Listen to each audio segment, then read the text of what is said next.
فوض أمري إلى الله إن الله بصير بالعباد رب اشرح لي صدري ويسر لي أمري واحلل عقدة من لساني يفقهوا قولي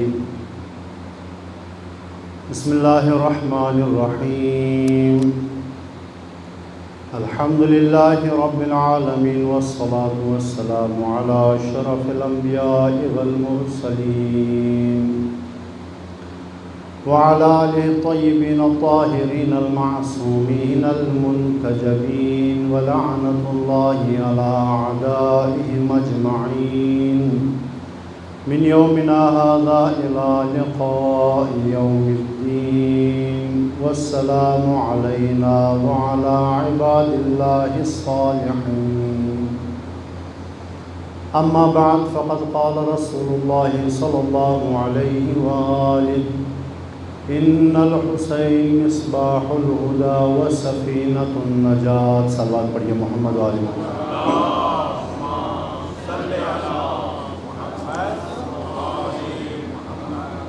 پاک پروردگارا تجھے صدقہ محمد و آل محمد کی عظمت کا ہماری ان قلیل سی عبادات کو اپنی بارگاہ میں قبول و منظور فرما۔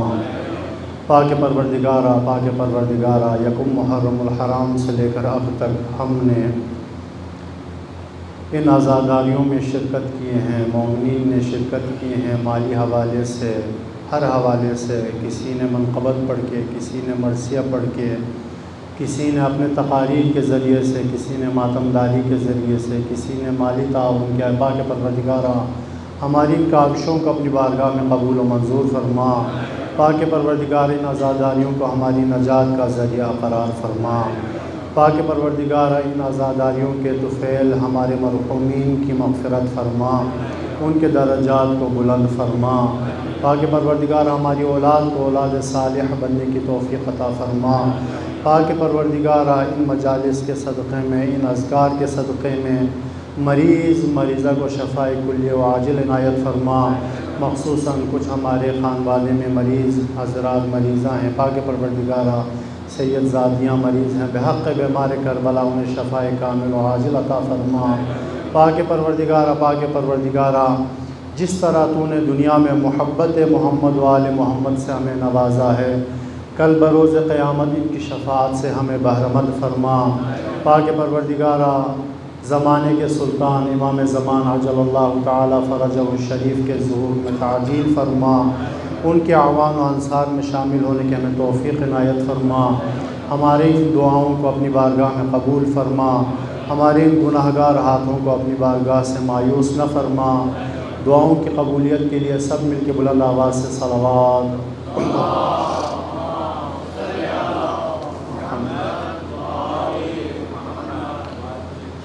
اذان گرامی، آفرین کے مستحق ہیں وہ شیعیان حیدر کرار کہ جنہوں نے اس مجلس حسین، اس فرش عزا جیسی عظیم نعمت سے بھرپور استفادہ کیا۔ یکم محرم الحرام سے لے کر اب تک کم و بیش 2.25 مہینے بنتے ہیں۔ 2.25 مہینے خداوند عالمین نے ہمیں یہ توفیق دی، اور آج کی یہ آخری مجلس ہے اس سلسلے کی۔ شکر بنتا ہے لئن شکرتم لازیدنکم ولئن کفرتم ان عذاب لشدید۔ یہ نعمت الہی ہے، ہر نعمت کا شکر بنتا ہے۔ خدایا تیرا شکر کہ تو نے ہمیں مجلس حسین جیسی نعمت عطا کی۔ لیکن یہ مجلس حسین دنیا کی جتنی عبادتیں ہیں، یا وہ عبادت موضوعیت رکھتی ہیں یا وہ عبادت طریقیت رکھتی ہیں۔ جو بھی عبادت ہو یا تو وہ موضوعیت رکھتی ہیں یا طریقیت رکھتی ہیں۔ دو مشکل الفاظ کا میں نے سہارا لیا ہے، لیکن دونوں کی میں وضاحت کرتا چلوں گا۔ جو بھی عبادت ہے، یا وہ عبادت مقصود ہے پروردگار کا، یا وہ عبادت پروردگار کا مقصود نہیں ہے، بلکہ وہ عبادت مقصود پروردگار کو حاصل کرنے کا ذریعہ ہے۔ مثال کے طور پر نماز پڑھنا مقصود پروردگار ہے، بس نماز کے بارے میں ہم کیا کہیں گے؟ نماز موضوعیت رکھتا ہے۔ اب کوئی کہے کہ جناب نماز کے بارے میں تو کہا گیا ہے کہ ان الصلاۃ تنہا عن الفحشاء والمنکر، یہ نماز ہمیں برائیوں سے روکتی ہے، لہٰذا نماز کا مقصد برائیوں سے رکنا ہے۔ کوئی شخص کہے ہم برائیوں سے اپنے آپ کو نہیں روک پاتے لہٰذا ہم نماز نہیں پڑھتے، کیا جو شخص اپنے آپ کو برائیوں سے نہیں روک سکتا کیا اس سے نماز ساقط ہے؟ نہیں ہے۔ کیوں ساقط نہیں ہے؟ کیونکہ برائیوں سے رکنا نماز کا مقصد نہیں ہے، برائیوں سے رکنا نماز کے آثار ہیں۔ برائیوں سے بچنا نماز کا اثر ہے۔ جب آپ ایک خالصتاً للہ نماز ادا کریں گے تو اس نماز کا اثر یہ ہے کہ وہ نماز نمازی کو برائیوں سے بچاتی ہے۔ لہٰذا کوئی شخص جو نماز ادا کر رہا ہو لیکن برائیوں سے نہیں بچ رہا ہو، وہ یہ نہیں کہہ سکتا چونکہ میں مقصود کو ادا نہیں کر پا رہا، چونکہ میں برائیوں سے اپنے آپ کو نہیں بچا پا رہا، لہٰذا نماز مجھ پر فرض نہیں ہے۔ نماز آپ پر، آپ بے شک برائیوں سے یہ نماز نہیں روک رہی، پھر بھی نماز آپ پر فرض ہے۔ کیوں فرض ہے؟ کیونکہ خود نماز موضوعیت رکھتی ہے، کیونکہ خود نماز مقصود پروردگار ہے، یہ نماز موضوعیت رکھتی ہے۔ کچھ عبادتیں ایسی ہیں جو طریقیت رکھتی ہیں۔ کون سی عبادت؟ جیسے کہ وضو کرنا، وضو کرنے کی عبادت، وضو کر لے، کوئی شخص آ کر وضو کر لیتا ہے، کیا جب اس نے وضو کر لیا لیکن وضو کے بعد اس نے نماز ادا نہیں کر لی تو کیا اس نے اپنی ذمہ داری ادا کر لی؟ ادا نہیں کر لی۔ وہ کہے گا جی قبلہ میں نے وضو کر لیا ہے، کہا ٹھیک ہے وضو کر لیا، لیکن یہ وضو کے جو عمل ہے یہ موضوعیت نہیں رکھتا، یہ طریقیت رکھتا ہے۔ یہ موضوع تمہارا اس وقت تمہارے لیے مفید ہے جب اس وضو کے ذریعے سے تم نماز ادا کر سکو۔ لہٰذا یہاں پر نماز موضوعیت رکھتا ہے، وضو طریقیت رکھتا ہے۔ واللہ قربان جاؤں، مجلس ابا عبداللہ الحسین دنیا کی وہ عبادت ہے جو موضوعیت بھی رکھتی ہے، طریقیت بھی رکھتی ہے۔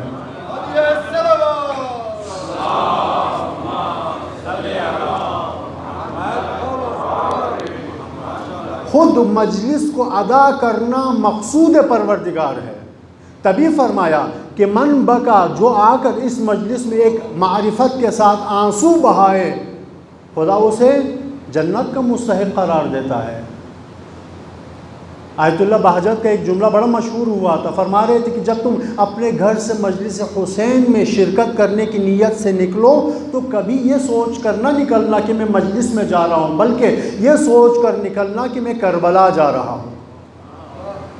یہ فرش اذاں یہ تحت قبۃ الحسین کا مقام رکھتی ہیں۔ یہ مجلس موضوعیت بھی رکھتی ہیں۔ خود انہی مجلس کو منعقد کرنا بھی مقصود ائمہ اطہار ہے، مقصود پروردگار ہے۔ تبھی تو معصوم کسے کہتے ہیں؟ معصوم اسے کہتے ہیں جو اپنی زندگی میں کوئی لا یعنی غیر مقصد کام انجام نہیں دے۔ جو بھی کام معصوم انجام دے وہ حکمت کے مطابق ہوتا ہے۔ کیونکہ یہ مجلس موضوعیت رکھتی تھی، تبھی تو ایک امام معصوم نے اس مجلس کو زندہ کرنے کے لیے اپنی زندگی وقف کر دی۔ سید السجاد نے اپنی زندگی کے پوری زندگی وقف کر دی مجلس امام حسین کو زندہ کرنے کے لیے۔ یہ مجلس موضوعیت بھی رکھتی ہے، یہ مجلس طریقیت بھی رکھتی ہے۔ کیوں طریقیت رکھتی ہے؟ کیونکہ اگر آج تک اسلام زندہ ہے تو اسی مجلس کے صدقے میں زندہ ہے۔ آج تک اگر اس در حسین سے لوگ ہدایت حاصل کر رہے ہیں تو اسی مجلس حسین کے صدقے میں حاصل کر رہے ہیں۔ لہٰذا ہم نے دیکھنا یہ ہے کہ خداوند عالمین نے ہمیں 2.25 مہینے مجلس حسین میں شرکت کرنے کی توفیق عطا کر دی۔ موضوعیت پہ تو ہم نے عمل کر دیا، لیکن کس حد تک ہم نے اس مجلس حسین کو بطور طریقیت منعقد کیا ہے، کس حد تک ان مجلس حسین کو طریقیت قرار دے کر اس مجلس حسین کے مقصد تک ہم پہنچے ہیں۔ یکم محرم میں کون سی کمی ہم میں موجود تھی، آج 8 ربیع الاول کے بعد وہ ہماری کتنی کمیاں دور ہو چکی ہیں۔ یکم محرم الحرام سے پہلے ہم کیا تھے، آج 2.25 مہینے ذکر حسین سننے کے بعد ہم میں کیا تبدیلی آئی ہے۔ اگر کوئی اپنی اس تبدیلی کو محسوس کر سکے تو اس نے مجلس حسین کو بطور موضوعیت منعقد کرنے کے ساتھ ساتھ بطور طریقیت بھی منعقد کیا ہے۔ لیکن اگر 2.25 مہینے مجلس حسین منعقد کرنے کے بعد وہی پہلے محرم یکم محرم الحرام والا بشارت موسوی ہے، تو اس کا مطلب ہے اس نے مجلس حسین کو بطور موضوعیت بعنوان موضوعیت تو اسے منعقد کر لیا، لیکن مجلس حسین میں بطور طریقیت اس نے شرکت نہیں کی۔ اس مجلس حسین جس کا مقصد آپ کو حر بنانا تھا، آپ حر نہیں بن سکے۔ یہ مجلس حسین جس کا مقصد آپ کی تربیت تھی، آپ وہ تربیت حاصل نہیں کر سکے۔ یہ مجلس حسین جس کے لیے طریقیت، جس مقصد کو حاصل کرنے کے لیے پل کا کردار ادا کر رہا تھا، اس مقصد کو آپ حاصل کرنے میں ناکام رہے۔ کون یہ دعویٰ کر سکتا ہے؟ وہ شخص وہ دعویٰ کر سکتا ہے کہ جس نے یکم محرم اور 8 ربیع الاول کے دن مجلس حسین میں شرکت کرنے سے پہلے اور مجلس حسین میں شرکت کرنے کے بعد اپنے اندر وہ تبدیلی محسوس کی ہو۔ پروردگارا، تیری بارگاہ میں دعا کرتے ہیں اس مجلس حسین کے صدقے میں اب تک اگر ہم مقصود حسین کو حاصل کرنے میں ناکام رہے ہیں، اگر ہم مقصد عزاداری کو حاصل کرنے میں ناکام رہے ہیں، پاک پروردگارا اس مقصد تک پہنچنے کی ہمیں توفیق عطا فرما۔ عزیزان گرامی، مجلس ہے امام حسن عسکری علیہ السلام۔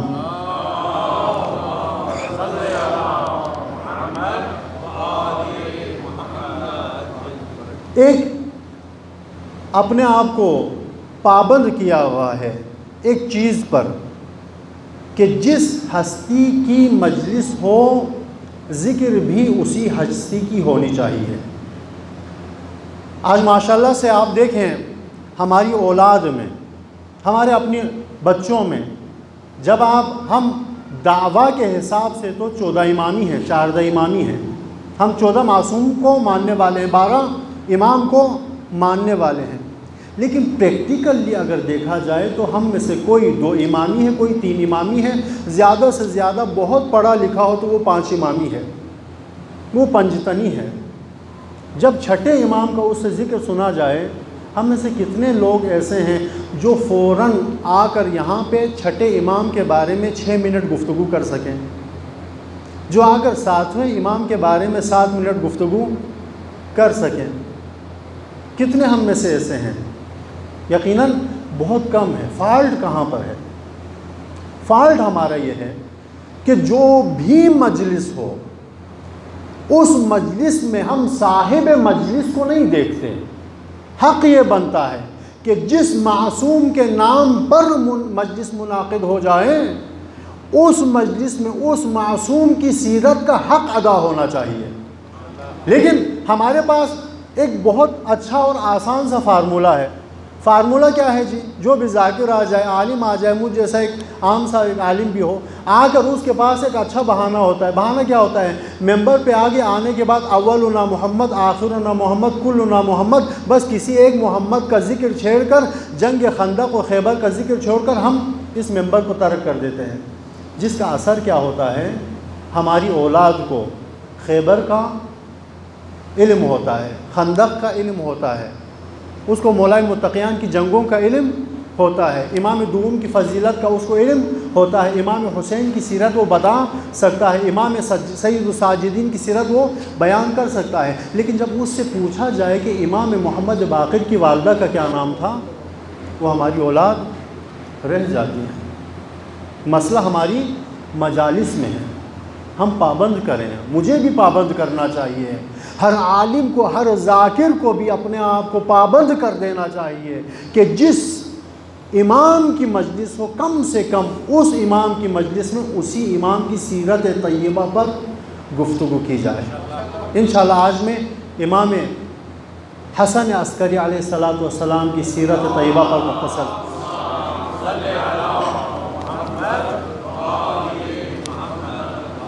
امام علیہ السلام جس انداز میں اس امام معصوم نے تبلیغ کی ہے، مجھے نہیں لگتا ہو اتنی سختی اور اتنی دشواری میں کسی امام نے دین حق کو پہنچایا ہو، کسی امام نے اتنی سختی میں دین کی تبلیغ کی ہو۔ آپ اگر امام حسن عسکری کی سیرت کو جاننا چاہتے ہیں، اگر امام کی دینی تبلیغ سے آشنا ہونا چاہتے ہیں، تو کم سے کم ہمیں امام کے زمانے کے اس اوضاع کو، اس سیاسی حالات کو سمجھنے کی ضرورت ہے۔ امام کا دور کیسا دور تھا؟ جب آپ کسی امام کے دور کو سمجھیں گے تو اس امام کے فعالیت کو، اس امام کی کارکردگی کو آپ سمجھ پائیں گے کہ کس امام نے کس دور میں اپنا کردار ادا کیا ہے۔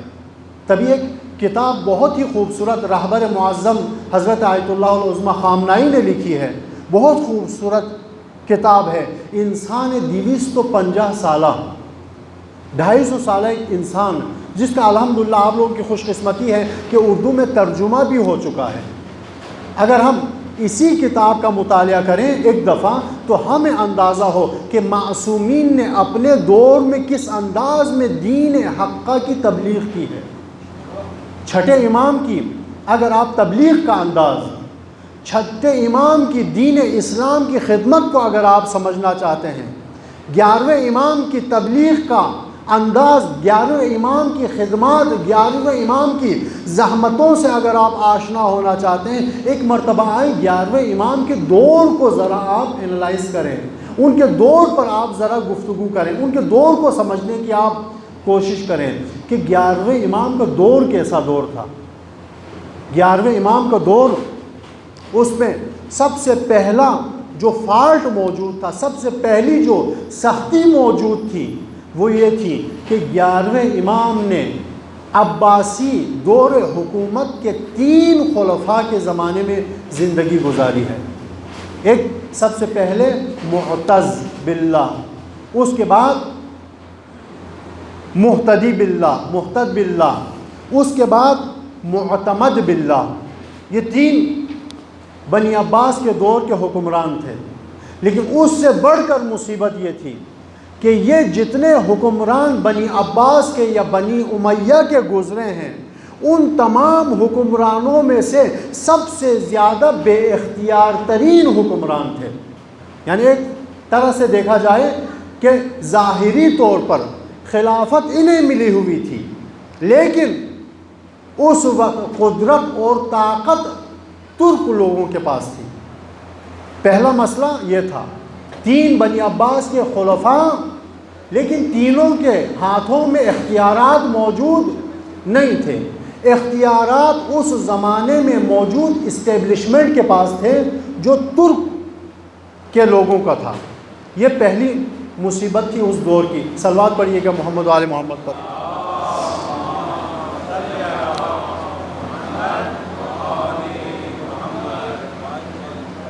باران رحمت ہے، کوئی گھبرانے کی بات نہیں ہے۔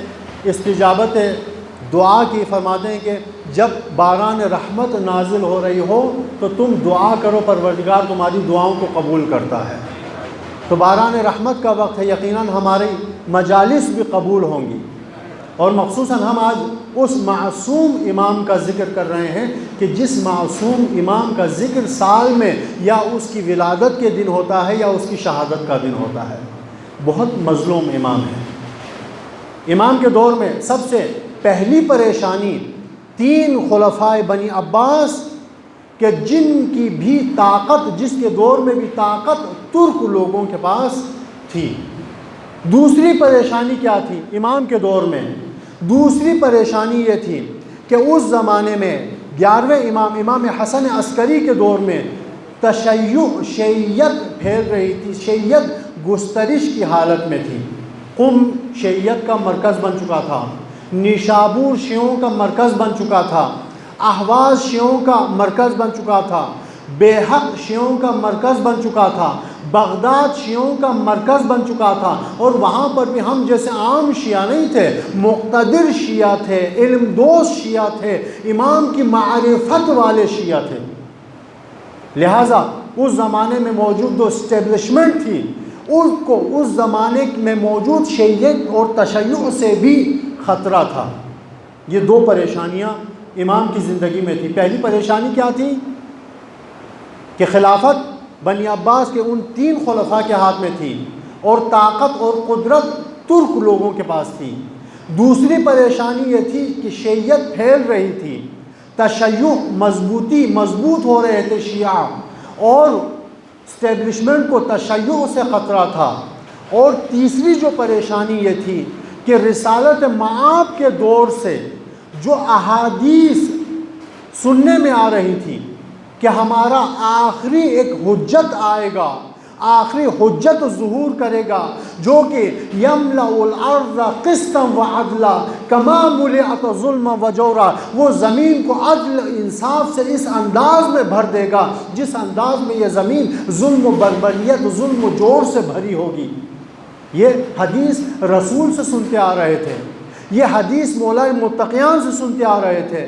مولا متقیان کا وہ واقعہ لوگ نہیں بھلا پائے تھے کہ جس میں مولا متقیان زمین پر بیٹھ جاتے ہیں اور گریہ کرنے لگتے ہیں۔ لوگ آ کر پوچھتے ہیں یا ابھی مولا متقیان یا امیر المومنین آپ کے رونے کی وجہ کیا ہے؟ تو فرماتے ہیں واہ شوقا، کہ میں اپنے آخری حجت، اپنے آخری محمد سلالہ طیبہ کی آخری کڑی امام زمانہ کے دیدار کے لیے ترس رہا ہوں۔ لوگ چھٹے امام کا وہ فرمان نہیں بھول پائے تھے جس میں فرمایا تھا کہ لو ادرکتہ لخدمتہ، پروردگار اگر مجھے آخری حجت کے زمانے میں آخری حجت کا دیدار، آخری حجت کی زیارت اگر مجھے عطا فرمائے، زیارت کا شرف اگر مجھے ملے تو زندگی بھر میں اس کی غلامی کرتا رہوں گا۔ لوگ سنتے آ رہے تھے امام زمانہ کی فضیلت کو، امام ہشتم کی احادیث، ہر کوئی سن رہا تھا کہ امام 11ویں امام کے بعد ایک ایسا شخص ظہور کرے گا کہ جو دنیا کو ظلم و بربریت کی جگہ عدل و انصاف سے بھر دے گا، جو ظالموں کا قلع قمع کر دے گا۔ تمام ظالموں کی توجہ اب اسی امام کی طرف تھی۔ ان کو تو نہیں پتا تھا نا کہ امام کا ظہور کتنے سال بعد ہوگا۔ وہ تو سوچ رہے تھے جو ہی 11ویں امام دنیا سے تشریف لے جائیں تو فوراً ان کے چند گھنٹوں بعد یا چند دن بعد 12واں آ جائے گا اور ہم انہیں کیا کریں گے؟ آرام سے شہید کر دیں گے۔ یہ 3 چیلنجز تھے امام کے دور کی، 11ویں امام کے دور کی۔ سلاطین ظالم تھے، تشیع شیعیت پھیل رہی تھی جس سے ظالموں کو خطرہ تھا، آخری حجت کا ظہور ہونے والا تھا جس سے ظالموں کو خطرہ تھا۔ اب آپ دیکھیں ایک ایسی شخصیت کہ جس کے بارے میں، جس سے ظالموں کو اتنا خطرہ ہو، اس شخصیت کے بارے میں، اس شخصیت کے لیے حکمران کیسا کردار ادا کریں گے؟ کیا اسے آزاد چھوڑ دیں گے؟ کیا اسے اپنے اختیار میں چھوڑ دیں گے؟ نہیں چھوڑیں گے، بلکہ اپنی ساری توجہ اس پر مرکوز رکھیں گے تاکہ وہ ہماری بادشاہت پر کوئی حملہ نہ کر دے، ہماری خلافت خطرے میں نہ پڑ جائے۔ لہٰذا ہوا کیا؟ ہوا ایسا ہی کہ امام 22 سال کی عمر میں امام کو امامت ملی، 6 سال تک امام نے امامت کی، 28 سال میں امام کی شہادت ہو گئی، اور 28 سال، پورے 28 سال امام کو یا زندان میں رکھا یا نظر بند رکھا۔ عسکری کیوں کہتے ہیں امام کو؟ پوری زندگی یا زندان میں گزری یا نظر بند گزری۔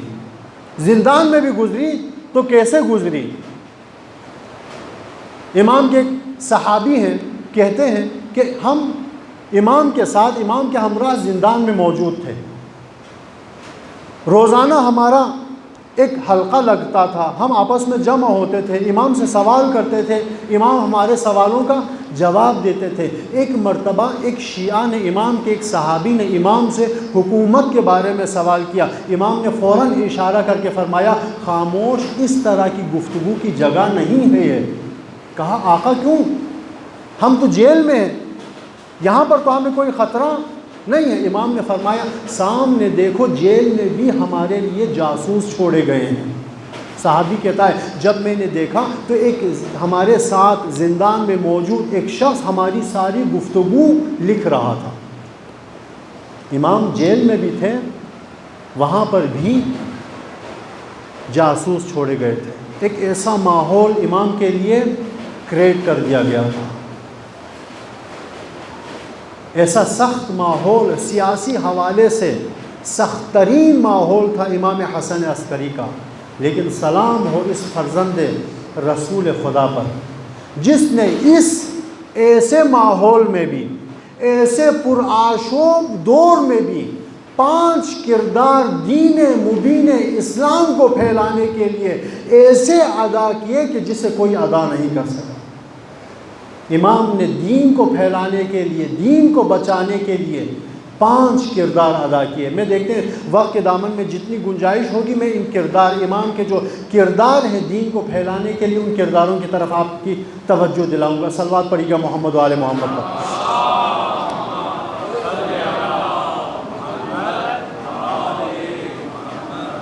سب سے پہلا کردار کیا تھا امام کا؟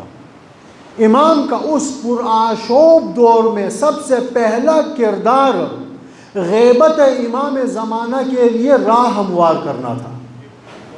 اب تک جتنے معصومین تشریف لائے، رسول اللہ سے لے کر 10ویں امام تک جتنے معصوم تشریف لائے تھے، انہوں نے تھیوری کی حد تک، اقوال کی حد تک امام زمانہ کے تشریف لانے کی خبر دی تھی، لیکن یہ 11ویں امام تھے جنہوں نے پریکٹیکلی امام زمانہ کی غیبت کے لیے بندوبست کرنا تھا۔ صرف بندوبست نہیں کرنا تھا بلکہ امام زمانہ کو ظالموں کے شر سے بچا کر بھی رکھنا تھا، امام کی حفاظت بھی کرنی تھی، غیبت کا انتظام بھی کرنا تھا، لوگوں کو غیبت کے لیے آمادہ بھی کرنا تھا، تیار بھی کرنا تھا۔ کیوں؟ کیونکہ امام کی ولادت کو لوگوں کو علم ہی نہیں تھا۔ امام کی ولادت بھی ایسی ہوئی جس طرح حضرت موسیٰ کی ولادت ہوئی۔ حضرت موسیٰ کی ولادت جب ہو رہی تھی، لوگوں کو کیا پتا تھا کہ حضرت موسیٰ کی ولادت ہو رہی ہے؟ نہیں۔ جب تک حضرت موسیٰ کی ولادت ہو رہی تھی، کتنے خواتین کے پیٹ چاک کر دیے گئے، کتنے بچوں کو مارا گیا، کتنا قتل عام ہوا، لیکن پروردگار نے اپنے حجت الہی کو زمین پر بھیجنا تھا، بھیج دیا۔ امام زمانہ کی ولادت بھی کچھ اسی انداز میں ہوئی۔ جس رات امام زمانہ کی ولادت ہونی تھی، اس رات امام حسن عسکری کی پھپھی امّہ مبارکہ کو بھی پتہ نہیں تھا، حضرت حکیمہ کو بھی پتہ نہیں تھا۔ جب امام حسن عسکری نے فرمایا جاؤ آج ہمارے گھر میں پھپھی اماں ولادت ہو رہی ہے، گئی، فرمایا بیٹا حسن عسکری ولادت کے کوئی آثار دکھائی نہیں دے رہے۔ اس انداز میں مولا پروردگار نے اپنے اس حجت حق کو دنیا میں بھیجا، کسی کو اس کا علم نہیں تھا۔ امام کی کیا ڈیوٹی تھی؟ امام حسن عسکری کی کیا ذمہ داری تھی؟ امام کی ذمہ داری یہ تھی کہ اپنے بیٹے، اپنے جانشین امام عصر کے وجود کو بھی ثابت کریں اور دشمن کی نظروں سے، ظالموں کے شر سے اسے بچا کر بھی رکھیں، لوگوں کو اس کی غیبت کے لیے تیار بھی رکھیں۔ لہٰذا لوگ آتے تھے، آ کر امام سے سوال کرتے تھے، امام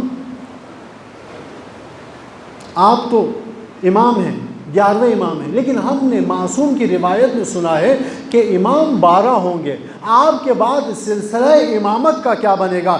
آپ کے بعد حجت الہی کون ہوگا؟ تو امام فرماتے ہیں کہ یہ شخص جس طرح، جس دن سے پروردگار نے حضرت آدم کو زمین پر بھیجا ہے، حتیٰ قیامت کے آنے تک پروردگار حجت الہی سے زمین کو خالی نہیں رکھے گا۔ جب میں دنیا سے چلا جاؤں گا پروردگار حجت الہی کا بندوبست کرے گا۔ لوگ سوال کرتے ہیں آقا وہ حجت الہی کہاں پر ہے؟ کیا پیدا ہونی ہے؟ کہیں سے آنا ہے؟ تو فرماتے ہیں امام تشریف لے جاتے اپنے حجرے میں، کہتے صبر کر میں تجھے حجت الہی دکھاتا ہوں۔ تشریف لے جاتے، جب واپس آتے تو صحابی دیکھتے کہ امام کے ہاتھوں میں ایک چمکتا ہوا چاند جیسا بچہ ہے، ایک چاند جیسا بچہ ہے۔ فرماتے ہیں یہی میرے بعد ہوا صاحبکم، یہی تمہارا امام ہے میرے بعد، ھذا ولدی، یہی میرا بیٹا ہے، یہی میرا جانشین ہے۔ راوی کہتا ہے میں چلا گیا، امام نے جب یہ فرمایا میں چلا گیا، مطمئن ہو گیا کہ امام نے مجھے میرے سوال کا جواب دے دیا ہے۔ دوسرے دن دوبارہ میں امام کی خدمت میں گیا، امام کی خدمت میں جا کر عرض کرنے لگا، یبن رسول اللہ، فرزند رسول خدا، کل آپ نے فرمایا تھا کہ میرا جانشین یہ ہے، کیا آپ کے جانشین کی کوئی علامت بھی ہے؟ راوی کہتا ہے میں نے سوال کرنا تھا کہ وہ 3 سالہ امام کا بچہ امام کے پہلو میں بیٹھا ہوا تھا، امام کے پہلو میں تشریف فرماتے، بے اختیار کہنے لگا اے صحابی کیا تجھے میری امامت پہ شک ہے؟ انا بقیت اللہ فی الارض، میں ہی پروردگار کی طرف سے بقیت اللہ ہوں جو زمین کو عدل و انصاف سے بھر دوں گا۔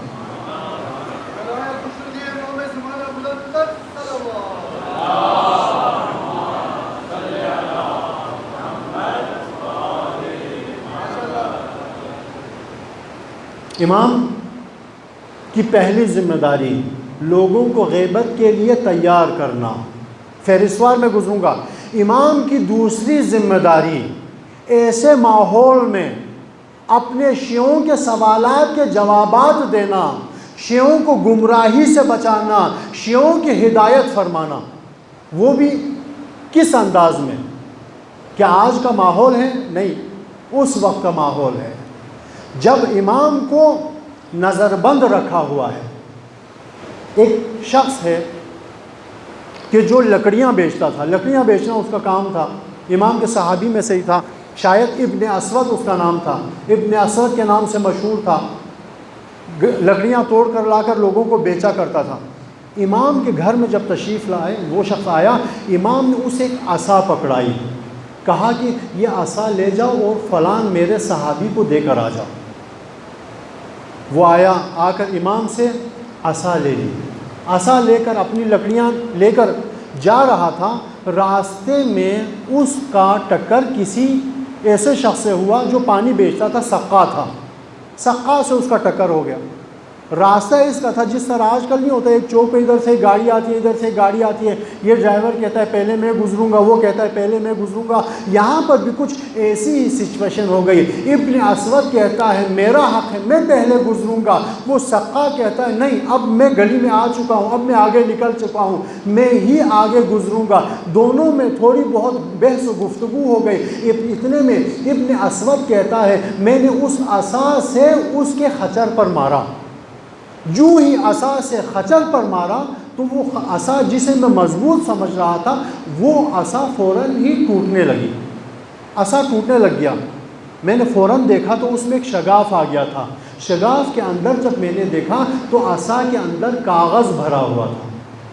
میں گھبرایا، فوراً امام کے پاس آیا، امام سے کہا آقا میرے ساتھ کچھ اس طرح کا ہوا ہے، اور جب میں نے عصا ماری تو عصا تو ٹوٹ گئی، اس کے اندر تو کاغذ بھرا ہوا ہے۔ امام نے فرمایا کہ ماحول ایسا ہے کہ اگر کوئی ہمیں برا بھلا بھی کہہ دے تم نے اس سے لڑنا نہیں ہے، کیونکہ ماحول ہمارے خلاف ہے۔ اس عصا کے اندر میں نے اپنے شیعوں کے سوالات کے جوابات لکھے ہوئے ہیں کہ جسے میرا معتمد، میرا وکیل لوگوں تک پہنچائے گا۔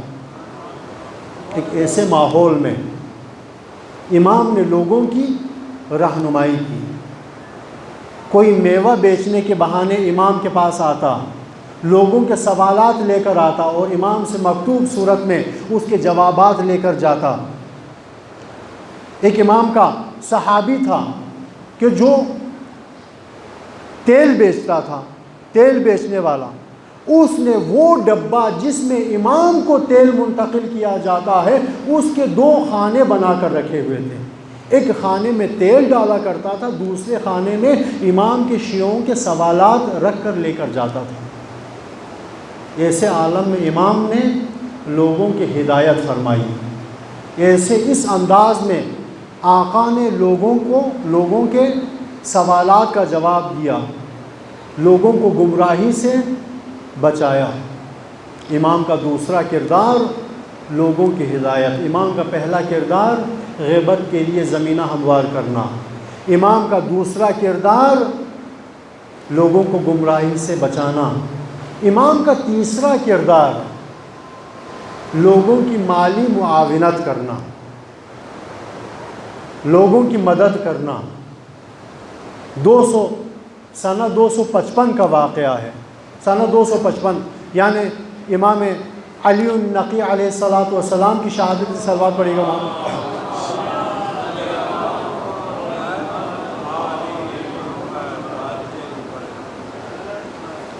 امام کے 254 میں 10ویں امام کی شہادت ہے۔ 255 میں ایک شخص جس نے بصرے میں قیام کیا،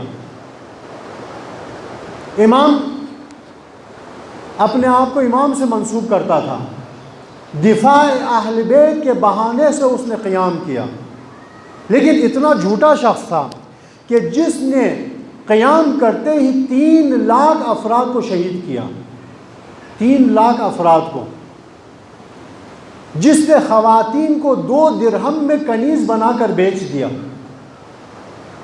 اور ایسا سخت ماحول اس نے بصرے میں کریٹ کیا کہ لوگ کتے اور بلی کا گوشت کھانے پر مجبور ہو گئے۔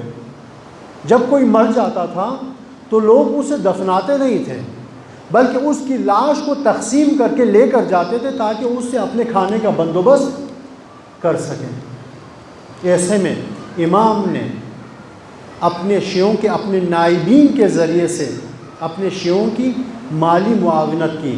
ایک امام کا صحابی کہتا ہے کہ میں حج پہ گیا تھا، مکے میں نے دیکھا کہ ایک شخص جس کے گرد تمام شیعہ جمع ہوئے ہیں، ہر شیعہ آ کر، ہر امام کا محب آ کر اپنی پریشانی بیان کرتا ہے۔ جب اپنی پریشانی بیان کرتا ہے وہ شخص فوراً اس کی پریشانی دور کر دیتا ہے۔ جو بھی آ کر اپنی ضرورت بیان کرتا ہے فوراً وہ شخص اس کی ضرورت کو پورا کر دیتا ہے، اس کی مالی معاونت کرتا ہے۔ امام کا صحابی کہتا ہے میں حیران رہ گیا، اتنا پیسہ اس کے پاس آیا کہاں سے اور کس عنوان سے وہ شیعیان امام حسن عسکری کی مدد کر رہا ہے۔ وہ پریشان تھا، حیران تھا۔ راوی کہتا ہے میں واپس آیا، امام کی بارگاہ میں آ کر عرض کیا امام میں نے آج آپ کا ایسا عاشق دیکھا جو مکے میں آپ کے تمام شیعوں کی مدد کر رہا تھا، جو شیعہ فقیر ملتا اسے مالی معاونت کرتا، جس کا قرضہ ہوتا اس کا قرضہ ادا کرتا، جس کے مسائل ہوتے اس کے مسائل کو دور کرتا۔ اللہ نے اتنا اسے مال عطا کر دیا تھا کہ وہ اسی مال سے شیعوں کی مدد کر رہا تھا۔ عجب خدا نے اسے توفیق دی۔ امام مسکرائے اور فرمایا وہ کوئی عام شخص نہیں تھا بلکہ وہ ہمارا وکیل تھا جو ہمارے حکم سے جا کر مکے میں ہمارے شیعوں کی مدد فرما رہا تھا۔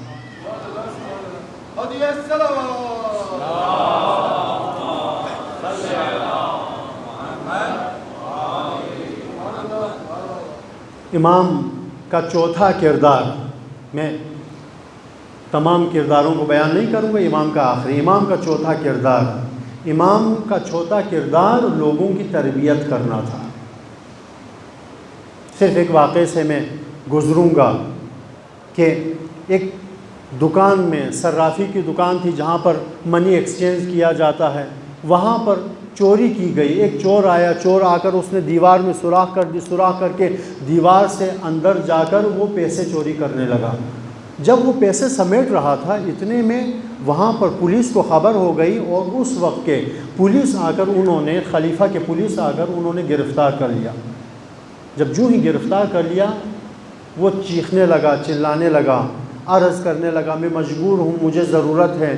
جب انہوں نے نہیں چھوڑا تو اس نے کہا مجھے چھوڑ دو، میں امام حسن عسکری کا ماننے والا امام کا شیعہ ہوں۔ اتفاق سے جو پولیس آ کر گرفتار کر کے لے جا رہے تھے ان میں سے ایک امام کا محب تھا، امام کا چاہنے والا تھا۔ کہنے لگا ٹھیک ہے، تو نے تو امام کا نام لے لیا ہے، اگر تو واقعی امام کا شیعہ ہے، واقعی امام کا ماننے والا ہے تو ہم تجھے امام کے حضور لے کر جاتے ہیں۔ اگر امام نے بھی فرما دیا کہ واقعی یہ ہمارا شیعہ ہے تو ہم تمہیں چھوڑ دیں گے، لیکن اگر امام نے تمہارے شیعہ ہونے کی گواہی نہیں دی اس وقت ہم تمہیں نہیں چھوڑ سکتے۔ اس نے بھی مان لیا، پکڑ کر امام کے حضور لے کر آئے۔ جو ہی امام کے حضور لے کر آئے، امام سے فرمایا کہ آقا فلان شخص کو ہم نے اس دکان میں چوری کرتے ہوئے پکڑا ہے اور یہ دعویٰ کرتا ہے کہ آپ کا شیعہ ہے، اگر آپ اس کے دعویٰ کی تصدیق کر دیں تو ہم انہیں چھوڑ دیتے ہیں۔ امام نے فرمایا واللہ لیس انہ من شیعتنا، واللہ یہ ہمارا محب ہو سکتا ہے، ہمارا شیعہ نہیں ہو سکتا۔ ہمارا محب ضرور ہوگا لیکن ہمارا شیعہ نہیں ہو سکتا۔ وہ شخص کہنے لگا آقا میں آپ کا شیعہ ہوں، دل سے میں آپ کا احترام کرنے والا ہوں۔ امام نے فرمایا ہمارے شیعہ کا چوری کے ساتھ کیا تعلق، ہمارے شیعہ کا گناہ کے ساتھ کیا تعلق، ہمارے شیعہ کا جھوٹ کے ساتھ کیا تعلق، ہمارے شیعہ کا بے نمازی ہونے کے ساتھ کیا تعلق۔ ہمارا شیعہ وہ نہیں ہے بلکہ یہ ہمارا محب ہے۔ محب امام کا کسے کہتے ہیں؟ محب آپ دیکھیں ہزاروں دنیا میں امام کے محب موجود ہیں، جیسے کہ ایک عیسائی، ایک مسیحی، کرسچن، حال ہی میں چند سال پہلے گزرا ہے جورج جردا، اس نے ایک کتاب لکھی ہے 6 جلدوں پر مشتمل، کتاب کا نام لکھا ہے الامام علی صوت العدالت الانسانیہ، عدالت انسانیت کی آواز علی ابن ابی طالب۔ اس کتاب کے مقدمے میں خود لکھتا ہے کہ انی لست بشیعہ، میں شیعہ تو نہیں ہوں، ولیکن احبک یا علی، لیکن علی مجھے تجھ سے محبت ہے کیونکہ تو محبت کرنے کے لائق ہے۔ یہ محب ہے لیکن شیعہ نہیں ہے۔ محمد عبدو ایک شخص ہے جس نے نہج البلاغہ، مولانا متقیان کی نہج البلاغہ کی شرح لکھی ہے، امام کے علم سے متاثر ہوا ہے، امام کے اس گوہربار کلمات کی تشریح لکھ ڈالی ہے۔ شیعہ نہیں ہے لیکن امام کا محب ہے۔ تو پھر شیعہ کسے کہتے ہیں؟ شیعہ اسی کو کہتے ہیں کہ جس کے بارے میں احادیث موجود ہیں کہ من زار عارفا بحق، کہ جو شخص امام کی زیارت کرتا ہے اس کی معرفت کے ساتھ اس پر جنت واجب ہے۔ سوال کیا گیا یہ معرفت کے ساتھ کا کیا مطلب ہے؟ معرفت کے ساتھ، تو امام نے فرمایا معرفت کے ساتھ کا مطلب یہ ہے کہ وہ ہمیں ہماری امامت کو تسلیم کرتا ہو، ہمیں واجب الطاعہ سمجھتا ہو، ہماری پیروی کرتا ہو۔ امام نے اپنے شیعوں کو فرمایا ہمارا شیعہ کہنے کا حق اسے حاصل ہے جو ہمیں اپنی سیرت میں بسا لے، جو ہمیں اپنے کردار میں بسا لے۔ امام نے اس پرآشوب دور میں اس انداز میں مکتب تشیع، مذہب حق اسلام کی ترویج کی۔ ایسے ماحول میں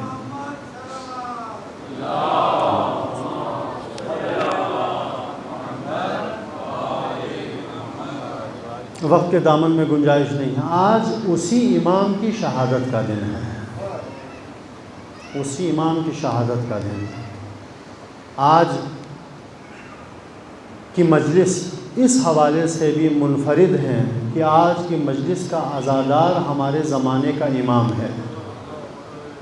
آج ہم اپنے زمانے کے امام کو تسلیت عرض کرنے کے لیے حاضر ہوئے ہیں۔ آج ہم اپنے زمانے کے امام کو تعزیت پیش کرنے کے لیے حاضر ہوئے ہیں۔ ابھی امام چھوٹے ہی تھے جب امام حسن عسکری 28 سال کی عمر پہ زہر نے اپنا اثر دکھانا شروع کر دیا۔ امام کا ایک غلام تھا، فوراً کہنے لگے غلام جاؤ میرے بیٹے مہدی کو بلاؤ، میرا مہدی آئے گا، اپنے بیٹے کا چہرہ دیکھوں گا، اپنے چہرے بیٹے کا دیدار کروں گا، یقیناً مجھے سکون ملے گا۔ غلام گیا، امام کو بلایا، فرمایا آقا آپ کے بابا آپ کو یاد فرما رہے ہیں۔ امام نماز کی حالت میں تھی، نماز جلدی سے ختم کی، بھاگتے ہوئے بابا کی خدمت میں آئے۔ امام زمانہ جو ہی تشریف لائے، امام نے فرمایا بیٹا تمہارے ہاتھوں سے ایک گلاس پانی کا پینا چاہتا ہوں۔ پانی حاضر کر دیا جائے۔ امام نے پانی حاضر کر دیا، امام نے نوش فرمایا، امام شہید ہو گئے۔ امام کی جب تشییع کا وقت آیا، امام کی نماز جنازہ پڑھانے کا وقت جب آیا تو لوگ آگے بڑھے امام کی نماز جنازہ پڑھ سکیں، لیکن امام زمانہ آگے بڑھے، کہا کہ معصوم کی نماز معصوم ہی پڑھا سکتے ہیں، نماز پڑھانے کا حقدار میں ہی ہوں۔ امام زمانہ آگے بڑھے، اپنے بابا کی نماز جنازہ پڑھائی۔ آئے ہم امام زمانہ کی خدمت میں تعزیت پیش کرتے ہیں۔ آقا، آپ کے والد کی شہادت کی تعزیت ہم آپ کی خدمت میں پیش کرتے ہیں، لیکن آقا تمام مظلومیت کے باوجود، آپ کے والد کی مظلومیت کے باوجود، آپ نے اپنے والد کی نماز جنازہ بھی پڑھائی، آپ نے اپنے والد پر گریہ بھی کیا۔ امام، آپ 5 سال کے چھوٹے بچے تھے، یقیناً جب آپ نے اپنے والد پر گریہ کیا، آپ نے کو کسی نے گریہ کرنے سے روکا نہیں ہوگا، لیکن واللہ امام مجھے وہ معصوم یاد آتی ہے کہ جب سکینہ اپنے 3 سالہ بچی اپنے بابا کی لاش پہ آ کر گریہ کرنا چاہتی تھی، تو وہ سکینہ کہ جس نے سن رکھا تھا کہ جب کوئی شخص یتیم ہو جاتا ہے تو لوگ آ کر یتیم کے سر پہ ہاتھ پھیرا کرتے ہیں، وہ سکینہ جو اس انتظار میں تھی کہ میرے سر سے جب والد کا سایہ اٹھا ہے کہ لوگ آ کر مجھے تسلی بھی دیں گے، میرے سر پہ ہاتھ بھی پھیریں گے، مجھے تسلی دیں گے، مجھے دلاسا دیں گے، اسی انتظار میں جو بچی بیٹی تھی تسلی دینے کے لیے لوگ ضرور آئے، لیکن جب اس 3 سالہ بچی کو تسلی دینے کے لیے لوگ آئے تو کس انداز میں آئے؟ ہاتھوں میں تعزیانے لے کر آئے، تماچے برساتے ہوئے بابا کی لاش سے سکینہ کو اٹھا۔ عزادارو، آج مجھے حکم ہوا ہے کربلا کی اس شیر دل خاتون کے مصائب سنانے کا کہ جو شیر دل خاتون کربلا سے لے کر کوفہ تک، کوفہ سے لے کر شام تک، شام سے لے کر مدینہ تک اپنے بچوں پر نہیں روئی۔ آپ یقیناً انتظار میں ہوں گے کون سی وہ شیر دل خاتون ہے جس نے اپنے بچوں کا گریہ نہیں کیا۔ وہ کربلا کی شیر دل خاتون حضرت زینب کبریٰ ہے جس نے اپنے بچوں کو حسین پر قربان کیا۔ تاریخ گواہ ہے، مقتل گواہ ہے، کبھی زینب کبریٰ نے اپنے بچوں کا ماتم نہیں کیا۔ جب امام عالی مقام حضرت اون محمد کی لاش اٹھا کر لے کر آئے نا تو ایک مرتبہ ساری بیویاں آئیں، جو بھی لاش مقتل سے لے کر امام تشریف لاتے تھے سب سے پہلے اس پر گریہ کرنے کے لیے زینب کبریٰ آتی تھی۔ جب اون محمد کی لاش کو لایا گیا تمام بیویاں آ گئی، امام نے زینب کبریٰ کو نہیں پایا، فوراً فرمایا جاؤ زینب کبریٰ کو بلا کر لاؤ تاکہ اپنے بچوں کا ماتم کر سکیں۔ زینب کبریٰ تشریف لائی لیکن اون محمد پر گریہ نہیں کیا۔ مقتل میں موجود ہے، تمام اصحاب کے سر مبارک کو جدا کر کے نیزوں پہ بلند کر کے بازار کوفہ میں لے جایا گیا۔ راستے میں جس سر پہ زینب کی نظر پڑتی تھی زینب اس سر پہ گریہ کرتی تھی۔ زینب کی نگاہیں جب عباس کے سر پہ پڑتی تھی واہ عباسا کہہ کے گریہ کرتی تھی۔ زینب کی نگاہیں جب قاسم کے سر پہ پڑتی تھی قاسم کی مظلومیت پر بیان کرتی تھی۔ جب زینب کی نگاہ حسین کے سر پہ پڑتی تھی واہ حسینہ کہہ کے روتی تھی، لیکن مقتل میں نہیں آیا۔ زینب کبریٰ نے کبھی اون محمد کے سر مبارک کو دیکھ کر گریہ کیا ہو، یہاں تک کہ بازار شام پہنچا، دربار شام پہنچا، رہائی ملی۔ جب عزیزان اسیران کو جب رہائی ملا نا ایک مرتبہ جناب زینب کبریٰ نے یزید سے ایک تقاضا کیا، فرمایا کہ یزید ہم جب سے کربلا سے آئے ہیں ہم اپنے عزیزوں پر اپنے شہداء پر رو نہیں پائے، تم ہمیں اجازت دے دو شام میں ہم اپنے عزیزوں پر 3 دن تک ماتم کرتے رہے۔ تبرکات کو حاضر کیا گیا، جب تبرکات کو لایا گیا نا عزیزوں تو ایک مرتبہ سر حسین آیا، تمام بیویوں نے سر حسین کے گرد حلقہ بنایا، حسین کا ماتم کیا۔ ایک مرتبہ تش میں سر علی اکبر کو حاضر کیا گیا، جب زینب کبریٰ نے سر علی اکبر کو دیکھا نا بے اختیار کہا کہ لیلا آ جاؤ اکبر کا ماتم کرتے ہیں۔ جب زینب کبریٰ نے علی اصغر کے سر کو دیکھا اس پر ماتم کیا، لیکن تاریخ گواہ ہے جب اون محمد کا سر لایا گیا زینب نے گریہ نہیں کیا۔ آخر زینب گریہ بھی کیسے کرتی؟ زینب کبریٰ پر کلثوم کو سنبھالنے کی ذمہ داری تھی، زینب پر عباس کو، زینب پر سید السجاد کو سنبھالنے کی ذمہ داری جو تھی، زینب پر یتیمان حسین کو سنبھالنے کی ذمہ داری تھی۔ لیکن جب عزاداروں یہ قافلہ لوٹا کربلا میں پہنچے، ہر ایک شہید کا زینب نے ماتم کیا، اون محمد کا زینب نے ماتم نہیں کیا۔ یہ لٹا ہوا قافلہ مدینے میں پہنچا، جب مدینے میں پہنچا نا عزاداروں وہاں پر بھی ہر ایک جب نانا کے روزے پر گئے، نانا کے روزے پہ جا کے زینب کبریٰ نے حسین کے مصائب پڑھے گریہ ہوا، عباس کے مصائب پڑھے گریہ ہوا، اون محمد پر گریہ نہیں کیا۔ لیکن جب مدینے میں پہنچنے کے بعد زینب کبریٰ نے ام کلثوم کو اپنے حجرے میں پہنچایا، سید الساجدین کو اپنے حجرے میں پہنچایا، یتیمان حسین کو اپنے حجرے میں پہنچایا، تمام اسیران کو اپنے حجرے میں پہنچا کر جب ایک مرتبہ زینب کبریٰ ان تمام ذمہ داریوں سے فارغ ہو گئی، ایک مرتبہ زینب کبریٰ اپنے حجرے میں تشریف لائی۔